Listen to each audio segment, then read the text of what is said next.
Assalamualaikum warahmatullahi wabarakatuh. Perkenalkan nama saya Naili Melihatun, NPM 22201031104.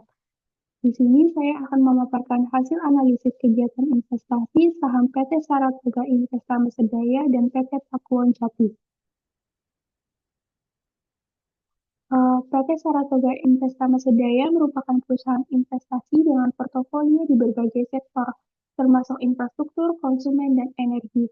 Kemudian PT Pakuwon Jati merupakan perusahaan pengembangan properti dikenal dengan konsep super blok yang mengintegrasikan pusat perbelanjaan, apartemen, perkantoran, dan hotel dalam satu kawasan. Berikut tabel jurnal transaksi yang dilakukan sebanyak 12 kali dari tanggal 3 sampai 12 Juni. Total saham Saratoga sebesar 300 lot dan total saham Pakuwon sebesar 205 lot. Berikut grafik perkembangan portofolio.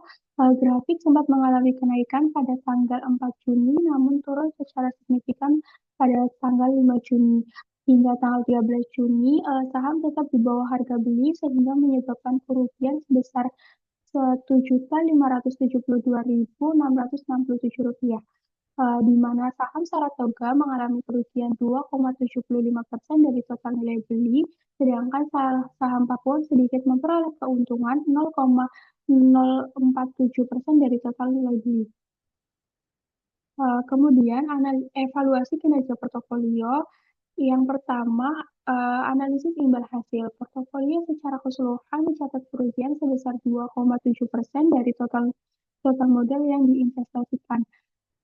Kerugian ini terutama disebabkan oleh saham Saratoga dengan kerugian 2,75%. Meskipun Pakuwon menghasilkan keuntungan, namun keuntungannya belum dapat menutupi kerugian dari Saratoga. Hal ini menunjukkan bahwa portofolio yang dimiliki yaitu underperform secara signifikan dibandingkan dengan pasar. Kemudian yang kedua, analisis resiko, di mana hasil analisis resiko menunjukkan hasil Saratoga adalah aset yang paling volatil di portofolio yang di portofolio. Ini berarti investasi di Saratoga memiliki resiko fluktuasi harian yang tinggi. Kemudian sedangkan saham Pakuwon ini relatif stabil dengan volatilitas yang jauh lebih rendah. Yang ketiga, penilaian portofolio diukur dengan kinerja relatif terhadap benchmark. Portofolio mencatat kerugian 2,7%, sedangkan pada periode yang sama IHSG sebagai acuan pasar mencatat kenaikan 1,72%. Kesimpulannya, portofolio sangat underperform dibandingkan dengan pasar dalam periode 3-13 Juni 2025. Hal ini menunjukkan bahwa keputusan investasi yang diambil menghasilkan kerugian.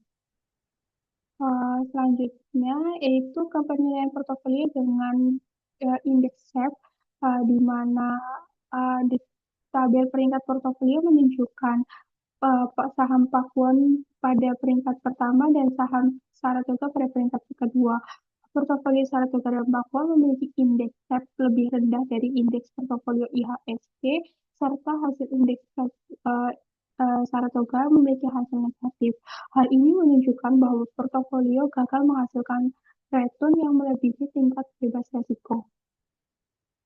Dari keseluruhan kegiatan investasi, kesimpulan yang dapat diambil yang pertama, imbal hasil yang diperoleh rugi, di mana portofolio mencatat kerugian sebesar 2,7% dari total nilai beli yang diinvestasikan. Yang kedua, risiko tinggi dan kurang diversifikasi. Yang ketiga, penilaian portofolio gagal mencapai tujuan investasi untuk menghasilkan keuntungan justru mengalami kerugian dibandingkan dengan pasar. Sekian presentasi dari saya. Wassalamualaikum warahmatullahi wabarakatuh.